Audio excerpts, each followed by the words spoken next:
UTI, urinary tract infection. It's a very common infection जो हमारा third है in frequency. Number 1 is respiratory infection, number 2 is gut infection या intestines का infection, and number 3 frequency में आता है हमारा urinary tract infection, which could be lower urinary tract infection और it could be upper urinary tract infection. Lower tract infection is confined till the bladder, यानी ये केवल यूरिन मसाने तक या ब्लैडर तक ही कन्फाइंड है. But if this infection ascends up to the kidney, then it becomes upper urinary tract infection. And इनके symptoms क्या हैं? देखिए, whenever there is infection in the bladder, एक चीज़ होती है बार बार यूरिन जाना. समस्या यूरिन करने के बाद भी लगता है जैसे कंप्लीट नहीं हुआ और अगेन विज़िट करना पड़ता है, टॉयलेट जाने का आपकी अर्ज होती है. And when urine is pass there is burning, जलन होती है, आग जैसी फीलिंग आती है. किसी किसी केसेस में ब्लड भी जा सकता है, जिसको हेमेचूरिया बोलते हैं. बहुत लेडीज़ में या जेंट्स में भी अगर यूटीआई है तो लोअर एब्डोमिनल पेन, पेट के निचले हिस्से में या कमर में भी दर्द हो सकता है.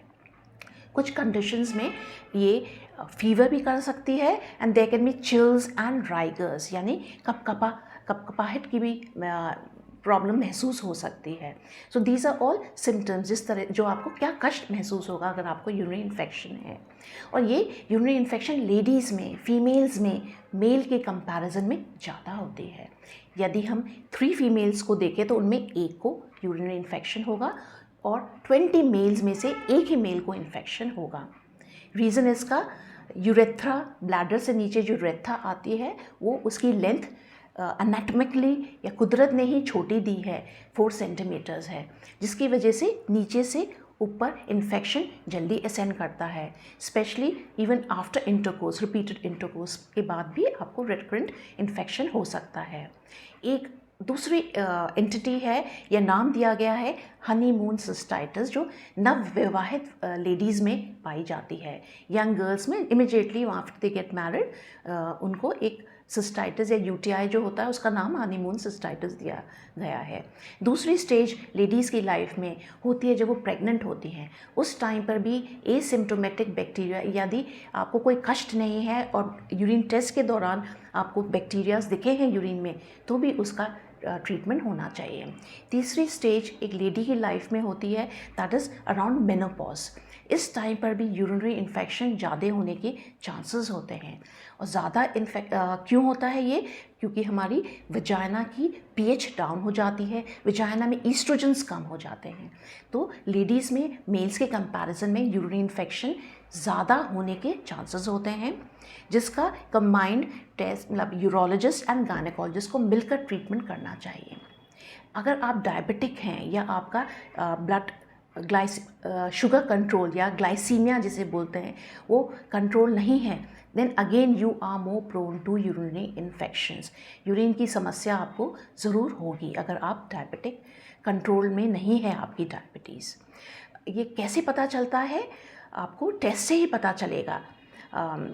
यूरिन यूटीआई को डायग्नोज करने के लिए बहुत सिंपल यूरिनरी इन्वेस्टिगेशंस हैं, जिसमें रूटीन माइक्रोस्कोपिक है, कल्चर है. कल्चर से आप पता लगा सकते हैं कि आपको किस तरह के बैक्टीरिया का संक्रमण है. 85% में कॉज इसका ई कोलाई बैक्टीरिया होता है, जो कि हमारी आंतों में पाई जाने वाली बैक्टीरिया है, जो नॉर्मली हमारी आंत में या गट में होती हैं. और ये एक्सोजेनसली या एंडोजेनसली, यानी अंदर से ही ये गट से, आंतों से खून के ज़रिए आपके ब्लैडर में आ सकती हैं, या ये एक्सोजेनस बाहर से आ सकती हैं.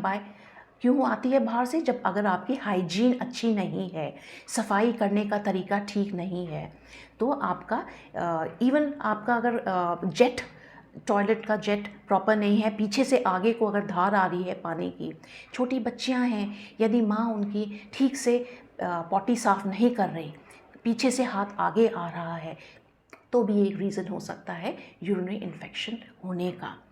रेकरेंट अगर ये बार बार किसी को होता है, बार बार कब कहेंगे हम, यदि 6 महीने में 2 या 2 से ज़्यादा इन्फेक्शंस हो रहे हैं या साल में 3 या 3 से ज़्यादा इन्फेक्शन है, तो उसको रेकरेंट यूटीआई कहा जाएगा।